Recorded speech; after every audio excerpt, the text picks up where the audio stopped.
We now go live to Alex Jones on the ground in Hardin, Montana. Alex? Okay, we just got a tour from Becky Shea, the former Billings Gazette reporter that's now the PR spokesperson for this facility for American Police Force. She admitted that it'll be a foreign paramilitary mercenary training facility. She admitted that it's going to be a detention facility. The point is this is just off the charts. They're now doing massive damage control. They're about to give us a tour of the outside of the facility. I just got a tour of only one wing of this gigantic $27 million facility. They would not let us into most of the areas. Just while I was in some of the offices, I saw blueprints, I saw documents. I'm just going to leave it at that. But this story is definitely the mother lode. This is definitely a black site / ghost site in the United States. They plan to have this be a ghost site, but locals blew the whistle. They were definitely going to try to become the police through the Two Rivers Authority, basically taking over the town of Hardin. This individual is tied in with high-powered Serb operatives. His dad is some type of high-ranking Serb, Chatar, but he won't give anybody else his name. Then you have this Hilton character. Again, that's a fake name. He's Serbian. There are German troops here, German paramilitaries, British paramilitaries, but they're keeping back from us deeper in the facility. Yes, I am in one of the black Mercedes-Benz SUVs inside the detention center. Becky is I'm going to be using the phone as a microphone so she can give us a live report. Becky, what about Blackwater connections? We've been hearing a lot about that, and the company in several places has bragged that they have Blackwater connections.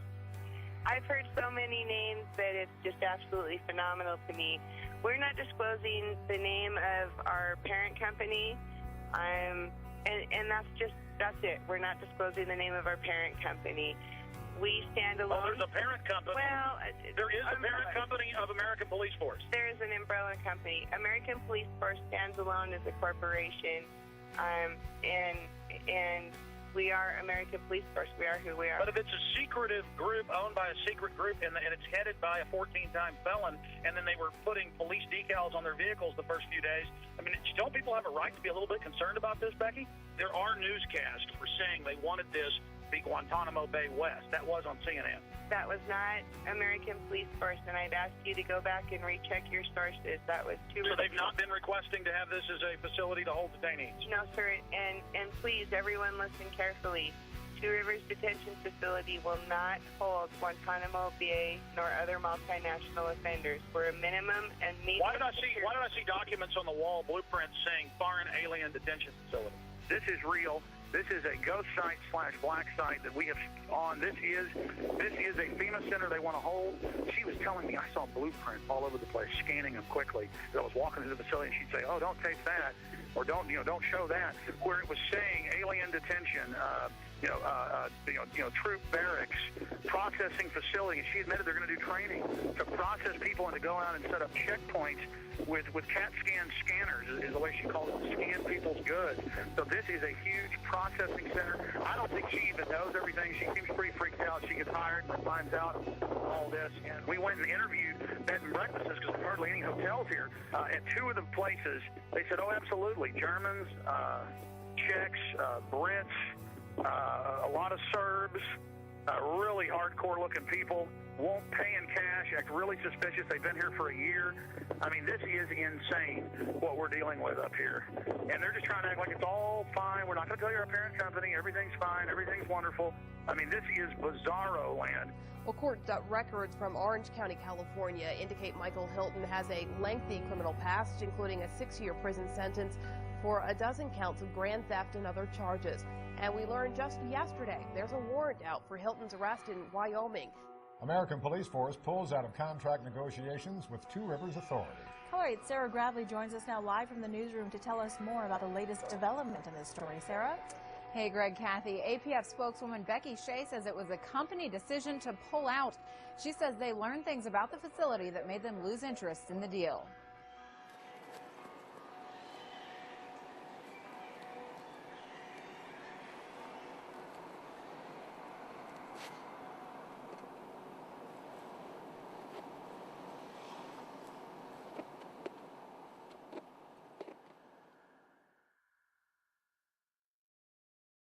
We interrupt our regular program schedule for a special report. Here is Wall Street Journal. KBR awarded Homeland Security contract worth up to $385 million to build 3 1 million person FEMA camps in the United States.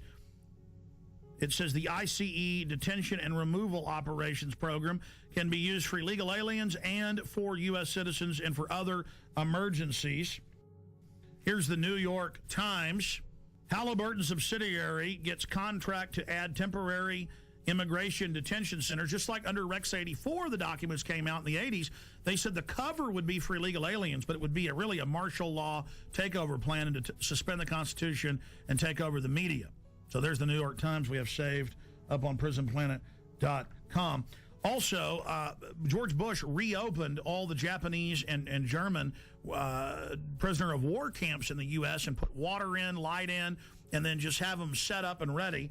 That was in the CBS News. Bush to preserve World War II internment camps. So there's that article. Pentagon paying for fake news in the U.S., White House paying for fake news in the U.S. It's now in the tens of billions every year. This is what's going on. The fake news reports they produced and put on radio and TV that were made by the government. I've had Congress people on talking about how it's illegal, the fake news. All of this is being done. Fake polls, everything. How are they preparing the public? When I saw this at the time, I saw Tommy Franks and Cigar Aficionado. I saw Tommy Franks on CNN, Fox, MSNBC go, gee, I'm real sorry about this, but one more big terror attack, we're going to have a military form of government and martial law. I'm real sad about that, but that's what the American people are going to demand. That's the only thing that'll keep them safe. Now, you don't expect him to come out and say, gee, we're going to have a military dictatorship. Militaries throughout history love taking over societies 99% of the time, and America's just been in the exception. No, he's got to introduce it like, gee, shuck, I'm real upset, but it is the only thing that'll keep us safe. The Constitution won't survive a WMD attack. And I said at the time, I said, he is part of the Pentagon's billions in fake news. That's illegal. The General Accounting Office has already ruled that they're paying off reporters and people to go on TV. I said, I bet my bottom dollar Franks is being paid off. Now they're rolling them out in the news. The camps will be for you when you're starving during the collapse of society, which is what the IMF and World Bank have done to countless third world countries, and their own documents say they want to do it here. They have to fully bankrupt you so they can consolidate everything with the tens of trillions of fiat currency they're holding and hoarding of taxpayer money. And then once the riots start, which they're trying to push, they have Zbigniew Brzezinski on MSNBC, we played that the other day, saying, I'm really worried about these bankers. They're going to cause riots nationwide. Millions and millions of unemployed. People really facing dire straits. And we're going to be having that for some period of time before things hopefully improve. And at the same time, there is this public awareness of this extraordinary wealth that was transferred to a few individuals. And you sort of say to yourself, what's going to happen in this society when these people are without jobs, when their families hurt, when they lose their homes, and so forth? As if he isn't one of the engineers of it. See, they know they've got revolution on their hands. They know that we did our job warning the people and exposing what was happening and putting all this information out, and people found out it was true. Here it is. This is from my film, The Road to Tyranny. I have 18 hours of this. I have them training all over the country. I have them teaching police to arrest anybody with a Get Us Out of the UN sticker. This is what's been going on. Here it is. You're damn right, because think about the Christians, okay? Do you accept Jesus Christ as your Lord and Savior? No. What did they do? They took your head off. They beheaded you if you didn't accept Jesus Christ as your Lord and Savior. See, this is reality. Yeah, they're terrorists. But the bottom line is, to them, they are not. When people are passionate about what they believe in, they become a very difficult enemy to beat. Who was the first terrorist organization in the United States? Who? Founding Fathers. Founding Fathers. You mean Thomas Jefferson? Look at this guy. He's talking about the Founding Fathers and people that are committed. He's talking about constitutional terrorists. Before that, the cops are so conditioned, they say, who are the terrorists? Who are the first terrorists? The Founding Fathers. They all know. They all say Founding Fathers. They've already been taught this many times. He says that's a very difficult enemy to beat. No, you are the enemy when you become an enemy of the Bill of Rights and Constitution and let foreign bankers take us over. Play it again.